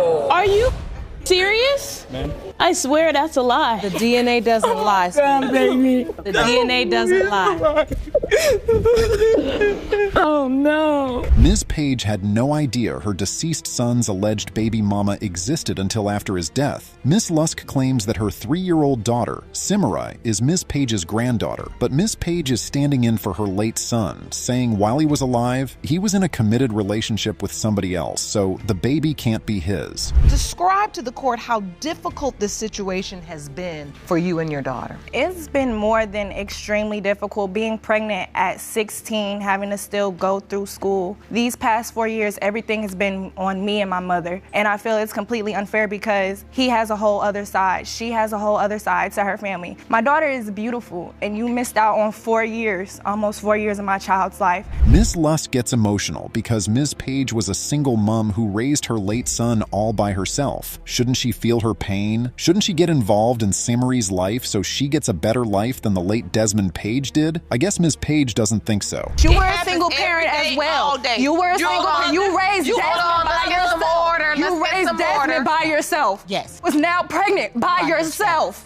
I have 2 jobs. Let's get to I have 2 jobs. Going back to college in August. You're absolutely correct. You're absolutely correct. Anybody, because you've been there. Ms. Paige has an insurance policy worth $50,000 on her deceased son and believes the Lusks are out for her money, and that's why they popped out of the blue with a child. But the Lusks say they didn't even know about the money or about this committed relationship he was in. And I never heard of Miss Lusk. Never. Your son was in a committed relationship. And the crazy thing is, when the last time we were intimate, you knocked on the door. You interrupted us. It was a normal time scheduled routine that I would actually come over there because we had times that I would come over to see him because he only stayed a few blocks from my school. It gets really interesting because Ms. Lusk went ahead to put Desmond's last name, Paige, on the birth certificate without getting permission from his mother. Was that a good move? Is she allowed to do that? We guess the girl has 0 doubts her daughter belongs to Desmond. We don't need your permission. It was permission when I laid down and was intimate with him. It's not been That's proven. permission. It's not been proven. But it will be absolutely correct. I don't have to be, and you're not either. You wasn't in the room, Miss Paige. I'm his mother. No, you're not. Yes, ma'am, absolutely. You're a wannabe. What I'm not understanding is it seems like you all have had consistent contact with one another.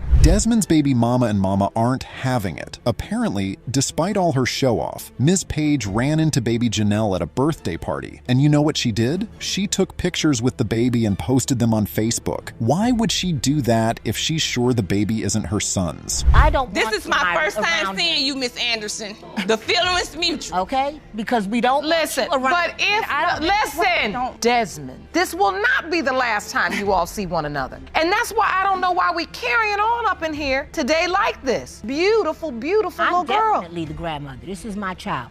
But honestly, if we take a quick step in Ms. Paige's shoes, we might see where she's coming from. Her son's dead. She can't stand with him in court today like Ms. Lusk is. She can't ask him any questions. She's doing this all on her own, based on the assumptions or facts, according to her, she has about her late son's relationships. You can go by is the positioning of your son, what you were able to see prior to his passing, and that is that you were told and you thought he was in a relationship with someone else, a long-standing relationship. Am I correct? Yes, sure. And you or believe your son outside of that relationship with anyone else. Is that? The story gets sadder because the day after Desmond was killed, his first daughter was born, so Ms. Paige had to deal with that. At the same time, Ms. Lusk had to deal with a teenage pregnancy, knowing her baby would never know her daddy, and then she gave birth prematurely 3 months earlier. You called my premature daughter ugly. I did. Bonnie, she didn't. It was 3 months early, Miss Paige. Listen. 3 months early. And look at my daughter. That is the spitting image of your son.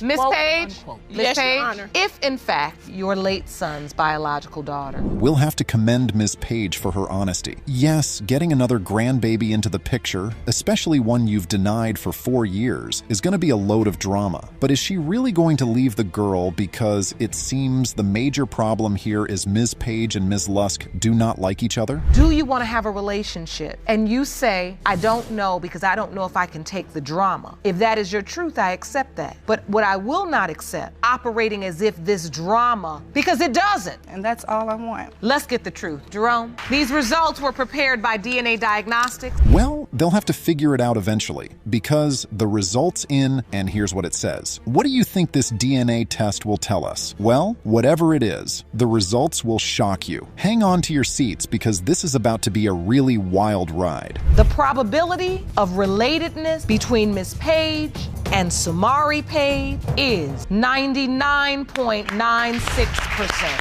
4 years, and I never asked nothing 4 of years, you. I never asked my son been deceased. You're supposed to do what you got to do as a mother. Stop arguing. Ladies. Ms. Hawkins has found herself in a situation where she has to prove to the mother of her deceased baby daddy that they were in love and her baby is his. Ms. Banks, on the other hand, stands strongly on what her son told her before he died, which is that the child is not his. So, Ms. Banks, why do you believe Jasani is not your grandchild?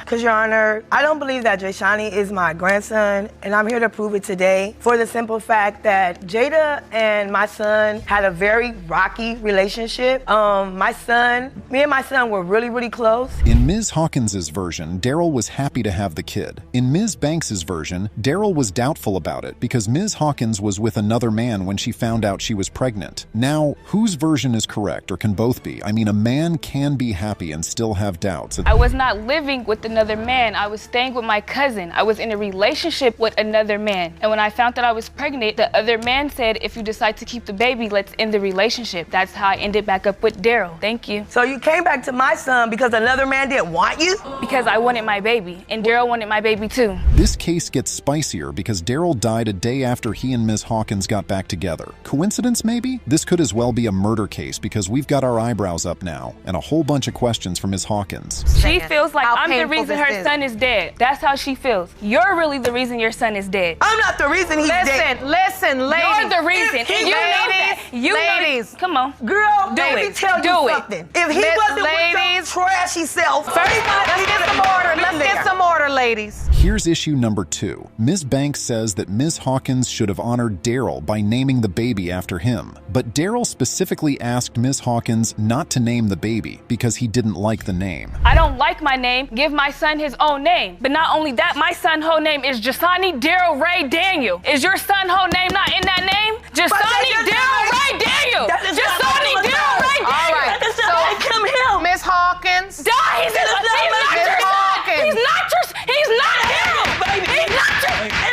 Let's get some order, ladies. The two moms are going through a lot right now, both of them grieving. One her son, the other her baby daddy. Apart from that, there's also bad blood between them, and that explains why they're acting like they want to rip each other apart. But can you blame any of them? Calling me on the phone, talk about, oh, my house is getting foreclosure. Because when my son died, it don't matter. It don't matter. And I'm taking care of my son, I'm taking care of Daryl's son. Ladies, It's very emotional. Miss Hawkins, Miss Hawkins, turn around and look at me. Look at me. Look at me. Ms. Banks isn't the bad guy she seems to look like. She had reached out to Miss Hawkins after her son died and had acted like a loving grandma would, asking her to move closer to her family so they could form a relationship. I bought Jada a one-way ticket. Yes, it was a one-way ticket because you were supposed to be coming. I get to the airport with balloons in my head, excited because this is all that I have left of my son that was tragically murdered. I'm standing in the airport like an idiot. This one's nowhere around. Why didn't Ms. Hawkins accept the invite? Well, because she didn't know the woman. Ms. Banks had been calling her and sometimes threatening her. She wasn't going to jump on a plane to go meet some aggrieved baby daddy mama she didn't know from Adam. She's acting nervous and scared. I have 7 kids. I mean, you've had 7 children. You do know how vulnerable you feel when you're pregnant. Do you understand how she maybe got nervous and just did not want to be in a new environment? She should have said that. Well, yeah, but at all that mouth she got, that's a lot of pressure. She got a lot of pressure on me at that time. The next thing Miss Banks has a problem with is Miss Hawkins asking for financial support. To her, it's some sort of gold-digging technique that she will not fall for. How dare Miss Hawkins ask her for her late son's social security number? Well, we don't know Ms. Banks. Maybe it's because he is the father of her child. By law, if a mother goes down to welfare and file for welfare and get on assistance, the father automatically goes on child support. I explained to them that Daryl passed away. They said, give us his social, we're gonna run it anyway and find his death certificate. Where did you get that social at? Where you got it from? Okay, but wait, so then when I called her and got it and they ran it, they said, okay, yes, he passed away. Inasmuch as Ms. Banks claims the baby's not her grandchild, it looks like deep down she believes he is. When he was a couple of months old, she sent him some clothes and Daryl's ashes. Would she do that if she thinks the baby has nothing to do with her son? Because in the beginning, once Daryl passed away, this was the last thing that I had. This is the only thing that I have of him.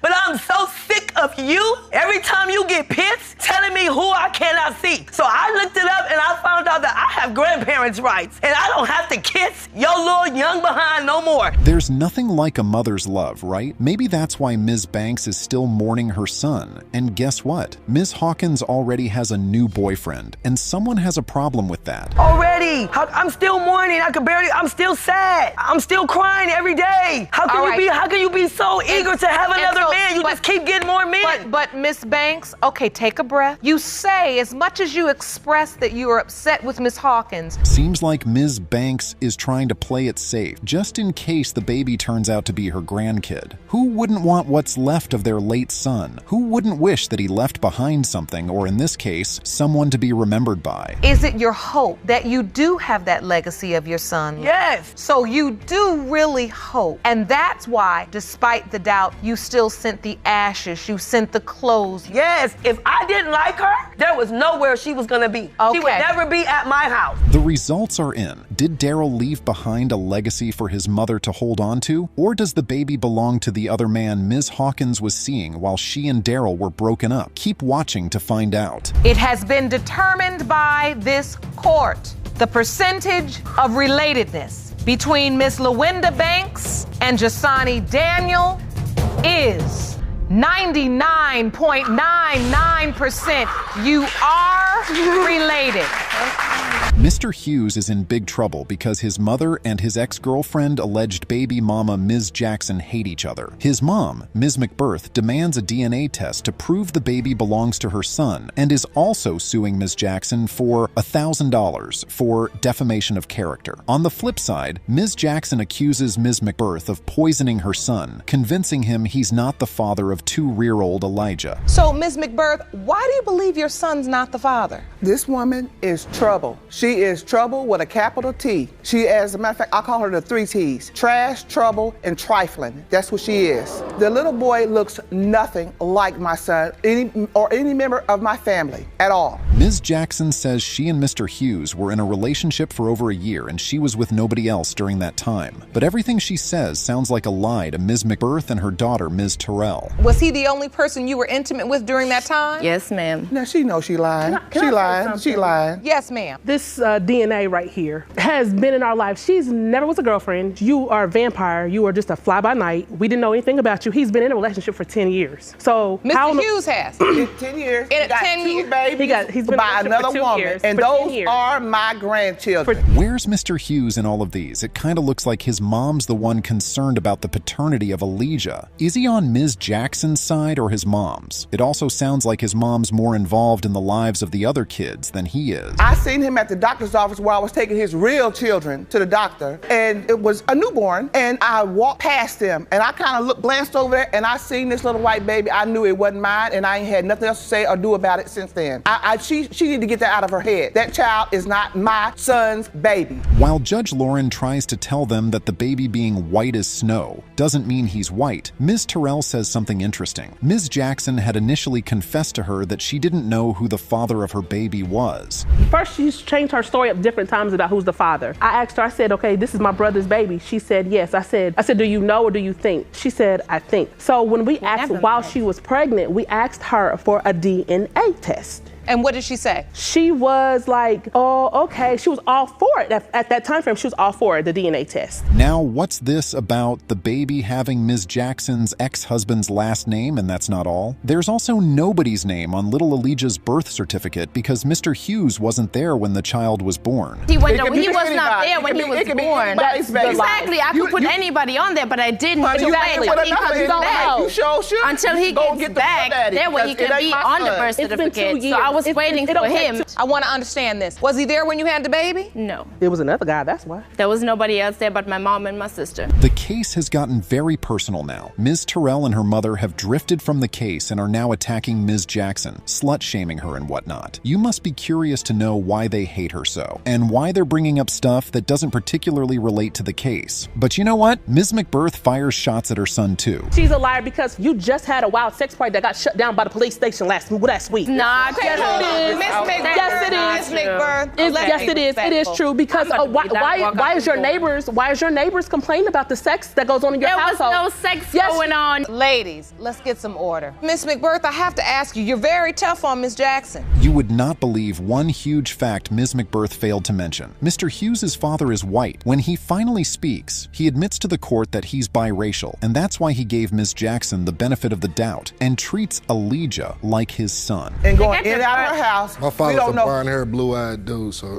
How you know? He just gonna say that because, she gonna freak him after this. Yeah. So now, wait a minute. You're accusing your brother of not having enough sense to testify as to his own experience? He's told us it wasn't his baby. Ms. McBirth and Ms. Terrell are still insistent that Elijah's not Mr. Hughes' son, even though he is cool with it. In fact, they bring out more evidence to prove their point. Also, baby Elijah calls someone else daddy, someone that isn't Mr. Hughes. How do you explain that? Yeah, he has no features of any of us. He don't look like nobody I know. Nothing. Nobody. He don't look like nobody I know. All my grandbabies don't have a bridge on their nose. That little boy got a bridge. My grandchildren all look alike. Every last one. All his kids look alike. So wait, we're looking at the bridge of the nose. Right. It also turns out that the genesis of Ms. McBirth's problem is that way too many girls have claimed to be pregnant for her son, and she's sick of it. It makes us wonder how promiscuous this man could possibly be, and why why his mom is so involved in all of it when he should be the one having to deal with it. Miss McBirth is speaking the real truth of what she's really frustrated about. I've been through hell. Every time I look around, it's a baby here, it's a baby there. And I'm the one stuck helping, gotta feed them, take care of the clothes, and keep them while the mom and daddy either go to work or run the street. I'm sick of it. I'm done. So do you understand what your mother is saying, Mr. Hughes? Yes, ma'am. Ms. McBirth and Ms. Terrell clearly don't want Elijah in their family, but only the results can say if it's possible to keep him away or not. Will the DNA test results let them keep this baby away or not? Well, there is only one way to find out. Mr. Hughes, you are Elijah's father. That's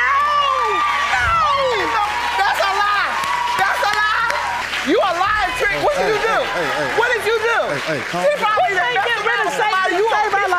I'm through. I know that's a damn lie. I know that's a damn lie. I'm sick of that. In this episode, we've got a woman named Chanel Mahan who's convinced her ex-fiance, Mr. Shrum, is the father of her son, Blake. But Mr. Shrum is not having it. He thinks Ms. Mahan cheated on him and the baby ain't his. Buckle up, because this is about to get messy. You claim the defendant, your ex-fiance, Mr. Shrum, cheated on and now is denying paternity. Mr. Shrum, you deny that you are the father of the plaintiff's baby and had sexual relations with an ex during the time of. Why are you convinced that the defendant is the father?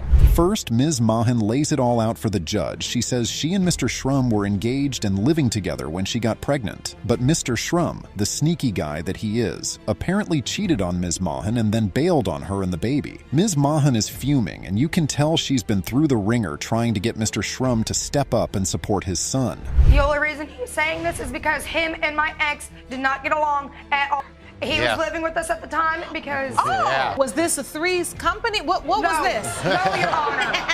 No, it was not. I had a brief relationship with this man, and we broke it off several months prior to me. And things really start to heat up when Ms. Mahan's mom, Candice, takes the stand. Ooh, this grandma is not holding back. She calls Mr. Shrum a two-faced liar and a deadbeat who hasn't lifted a finger to help with little Blake. Grandma's got some serious fire in her belly, and she's not afraid to let Mr. Shrum have it. Yes, ma'am. And what would you like to add? He is a two-faced liar. Oh. I am the grandmother. I am not the father.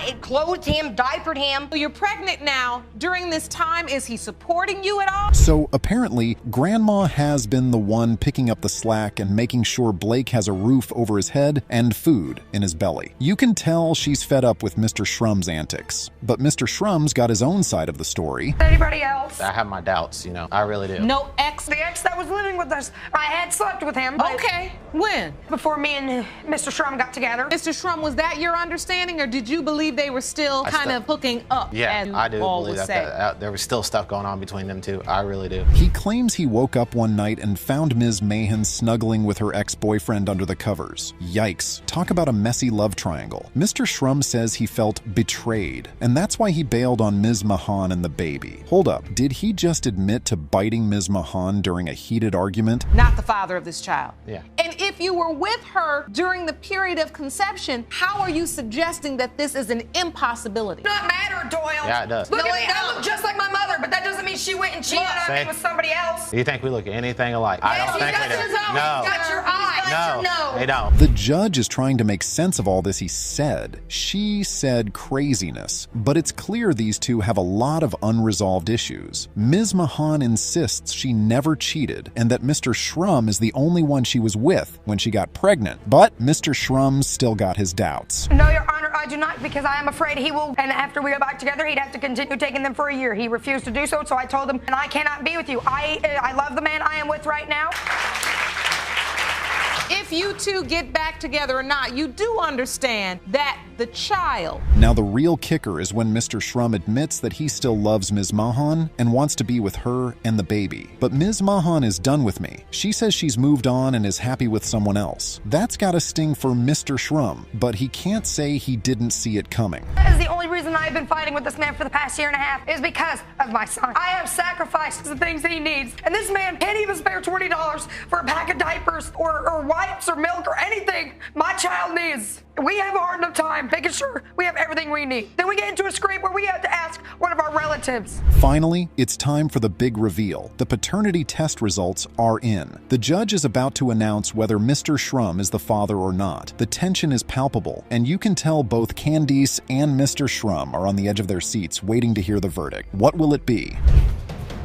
You are the father. Booyah! It's okay. Can't believe I wasn't there for him. You have regrets. That's honest. Do you hear him? Yes, I do. Tell me what you feel. I want to see him. Good. Because I know he wants to see you. This case had more twists and turns than a roller coaster. Ms. Johnson and Ms. Davis were in for the surprise of a lifetime when a mysterious man showed up at their mother's funeral, claiming to be their real dad. Can you imagine the shock? Ms. Johnson and Mrs. Davis, you are here in court today to finally find out if the defendant you both claim at your mother's funeral, a different man approached you. Always had doubts about your children's paternity, but say you're here today to answer 20. Turns out, Mr. Johnson, who they thought was their dad, had always had his doubts about their paternity. But get this, there was another man waiting outside the courtroom who also believed he could be their father. What a mess. About as far as him being my biological father. Mr. Johnson, did you hear this? Yes, Your Honor, I did. I told supposed to be father was actually a friend of her grandfather's. Yes, Your Honor. You knew this man already? Mr. Johnson then revealed that the girl's mother used to tell him all the time that she wasn't sure he was the dad. Apparently, she would go off with other men while he was at work. Ouch, that's gotta sting. Mr. Johnson even caught her at a man's apartment once. The plot just keeps thickening, doesn't it? Actually, she actually told me. You know, she would tell me, you know, I'm unhappy, often be with these, you know, these other guys. But come on, every man, every woman knows when their partner's cheating on them. Did you ever catch her? Did you ever witness firsthand?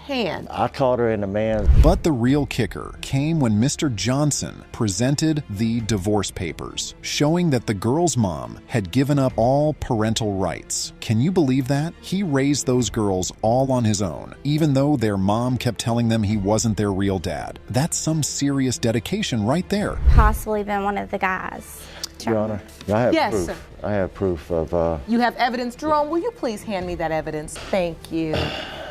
That's my divorce papers. So this is a final judgment of divorce. Yes, Your Honor. It says the defendant, which was your mother at the time. Now, when it came to the physical resemblance, Mr. Johnson said he could see himself in Ms. Johnson, but Ms. Davis took after the other guy. You could see the pain on her face. And get this, Ms. Davis was even introduced to a little boy as her half-brother, the son of the same guy who was supposedly her dad. Just to spend time with the kids. Oh, I understand. You're saying when you had the girl, you wanted the girls to see her. Yes, Your Honor. And spend time with her so they could have a mother-daughter yes, Your Honor. connection. Yes, Your Honor. And so you would have to say to her, I'll give you money. Oh. The real kicker, though, was when Mr. Johnson revealed that Ms. Davis's husband didn't even know he was her real dad. Can you imagine the shock and hurt he must have felt, knowing his own daughter kept that from him? Ms. Davis admitted she was young and rebellious back then, and even went so far as to deny Mr. Johnson as her father. Another lady's house, and there was a little boy there, and her mother told her that that was her. And that is also the same one that fathered, the same guy that supposedly fathered her, fathered that child too. And you were introduced to a little boy and told this was your half-brother? Your Honor. Do you remember that day? I did. And let's not forget about Mr. Johnson's son, who was there in the courtroom. You could see the pain in his eyes, knowing his sister didn't see the resemblance to their dad. He said he loves Ms. Davis to pieces, but it's clear the family has been through a lot of turmoil. Mr. Johnson even said he has grandkids with medical issues. And I can imagine for all three of you, it's difficult when one family member seems to be singled out. Why is there a difference when we're all family and we all love each other equally and we all feel like we belong to our dad, which is exactly how all children should feel? Correct. All right, folks, the moment of truth is finally here. The DNA results are in, and they're going to leave you on the edge of your seat. What will they reveal about the paternity of these three? Is Mr. Johnson the real dad, or is there another twist in store? Mr. Johnson Sr., you are his father. Mr. Johnson Sr., you are her father.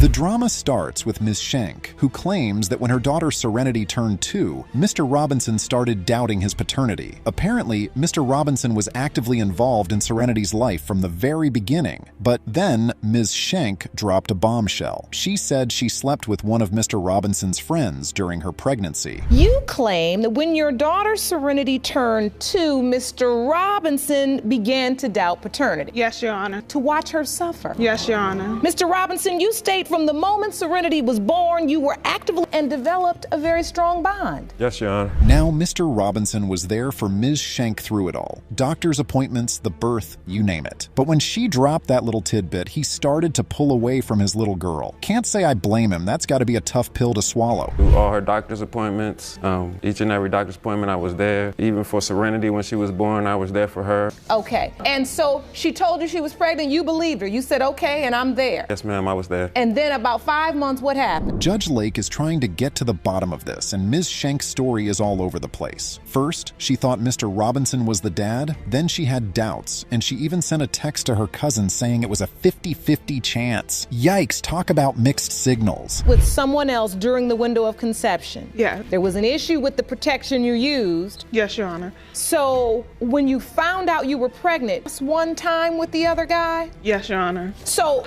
when you finally decided to tell Mr. Robinson the truth. Now, Ms. Shank's mom, Donna, is weighing in, and she's got some interesting insights. Apparently, Serenity started to favor Mr. Robinson as she got older, with the same facial features and even a gap in her teeth like him.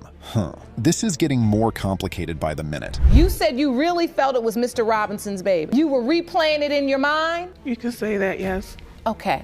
So when the baby was born, you were there? Yes, ma'am. So after she told you, you said, I don't want to hear this news, still going to be there. Yes, ma'am. So that part of her testimony is correct. Yes, ma'am. And it seems Mr. Robinson's own mom is on his side, saying that when Ms. Shank told him Serenity might not be his, it really broke his heart. She even tried to encourage him not to get too attached until they knew for sure. But he's still holding out hope that Serenity is his, and you can tell he's been torn up about the whole situation. Then your other child. Yes. Explain. He'll call and talk to my son and ask to speak to Serenity. An example is a couple weeks ago, picked up my son. Even sometimes when my son talks to him. How would a child know to tell another child that's not your father? The moment of truth is here, folks. Looks like there's a lot riding on these DNA results. The tension is palpable, and you can feel the anticipation in the room. Will Mr. Robinson get to be the father Serenity deserves, or is there another twist in store? Jamario Robinson is her father. I feel great. Good. I feel great. Whoa, hold up folks, this paternity court case is a real doozy. Mr. Wiseman let his buddy, Mr. New, move in with him, and now he's claiming Mr. New slept with his girlfriend, Ms. Duncan. Looks like the roomie might have gotten a little too close to home, if you know what I mean. And now they're both fighting over who's the daddy of Ms. Duncan's kid. You say the defendant was a good friend of yours, and you claim he repaid your generosity by sleeping with your girlfriend. You're locked in a paternity dispute over which of you fathered. Mr. New, you claim when you first moved in, your relationship with Mr. Wiseman says he had his suspicions about his girlfriend and his buddy, and that someone in her family finally spilled the beans. Apparently, they were getting a little too cozy, if you catch my drift. Ms. Duncan, on the other hand, admits she did sleep with Mr. New while she was still with Mr. Wiseman. Coded whatever they did, and next thing you know. Okay, so Mr. Wiseman. Yes, Your Honor. How did you even find out Mr. New had slept with your girlfriend? Somebody in her family. What did that person tell you? We told him ourselves, Your Honor, once we started back together. What did that person? You know, they was too close of becoming too close of friends. Mr. New is trying to defend himself, but Mr. Wiseman is having none of it. Looks like there's some bad blood between these two. Ms. Duncan's sister, Ms. Prater, even stepped in to say she told Mr. Wiseman about the whole situation. Well, all hugged up, and then when I would walk up, Your Honor, Amanda would walk away from that was me. after Brett Brett was born. That was when me and her was already together. No. And she was at her grandma's house. Lie again. Because he cheated on her so many times and she was letting it go. That's why he's so protected. Yikes, this family is not holding back, and it seems like Mr. New has been stepping up to the plate, taking care of the kid, while Mr. Wiseman has been a bit MIA. I wonder how that's going to play out. He was the one that was crying all day until he got what he wanted, and then having sexual relations with other women. She never told him that she knew that.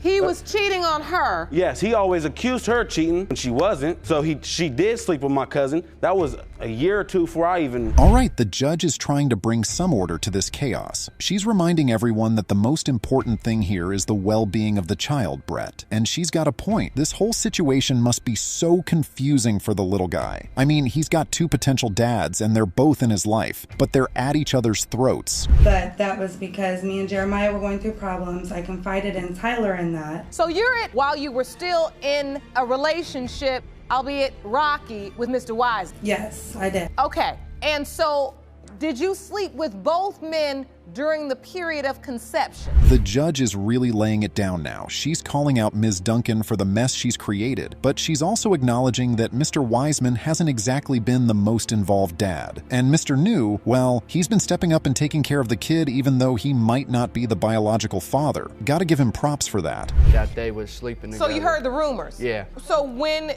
she told you she was pregnant, did you say, I'm the father? Did she say, and you're the father? Yeah, she definitely had me. It could be Mr. New.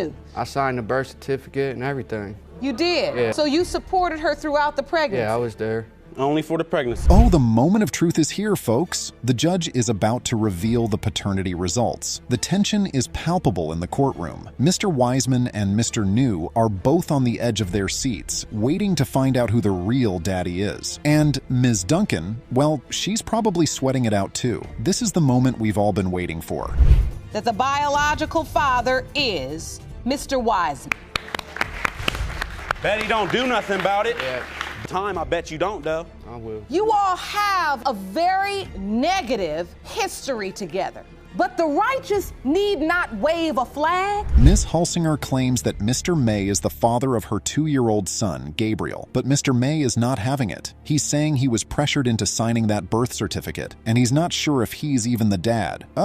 Looks like someone's been doing some shady stuff behind the scenes. Judge Lake is not impressed, and she's about to get to the bottom of this whole mess. For a DNA test to prove that the defendant is the father of your 2-year-old son, Gabriel. You say Mr. May has abandoned his responsibilities and he will get who foolishly believes you are her child's father. Is that correct? So you're not doing anything for this child right now? Turns out Ms. Holzinger and Mr. May met on a chat line, and they wasted no time getting busy. But now, 2 years later, they're standing in court, and Mr. May is saying he had doubts from the start. He's talking about seeing other guys knocking on Ms. Holzinger's door and finding suspicious messages on her phone. Supposed to be chatting. Yeah. Yes. How did it get? The chatting and things start happening. So then you met her? Obviously. Yes, ma'am. Take me to the night in question where... She was one of the young ladies who was on at the other end of the line and left me a message. I left her a message and we ended up hooking up. And get this, Mr. May even admits that he signed that birth certificate, even though he had his doubts. He says he was pressured into it, with Ms. Holzinger's family telling him, he's got your nose, he's got your hair. But Judge Lake is not buying it. She's calling him out, saying if he was man enough to get intimate, he should have been man enough to stick around for the birth. Were you all still in a sexual relationship all the time? Yes, Your Honor. How many months is that? I think about 4 months. I need details. She called me one day. She told me she was pregnant. And what did you say? For the most part, I was cool with it. You know, I'm a man of my word. I take care of all my kids, you know what I'm saying? So when she told me she was pregnant, I was gonna be there for her. Now, Miss Holzinger is trying to explain her side of the story. She admits that she was doing her own thing too, and that she knows she's partly to blame, but she's still insisting that Mr. May is the father and that he's been absent from his son's life. Ouch, that's gotta hurt. Judge Lake is not impressed with all the back and forth, and she's about to drop a truth bomb. Are sleeping with her the entire pregnancy, why wouldn't you show up for the birth? I had my doubts, Your Honor. I really had my doubts. But the doubts don't prevent you from making it to the bed and the birth certificate too. you. Yes, How Your did Honor. that happen? Pressure. So I'm getting, he has your nose, he has your head. Turns out Ms. Holzinger had another guy in the picture, and she even had him tested to see if he was the father. But then she didn't bring the results to court. Uh-oh. Looks like she's been keeping some secrets. Judge Lake is not happy about this, and she's calling Ms. Holzinger out for not being fully truthful. This is getting messy, folks. Yes, Your Honor. that you would be, and you did it anyway. Yes, Your Honor. So, Ms. Holzinger, this photo was submitted to the court. It is Mr. May with little beautiful baby, Gabriel. I don't see a lot of doubt in this photo. Cause it ain't. Cause he know that baby is his, Your Honor. But just when you thought things couldn't get any crazier, Judge Lake drops the mic. She reveals that the DNA test results are in, and we're about to get a big slice of truth sandwich. Mr. May, you are the father.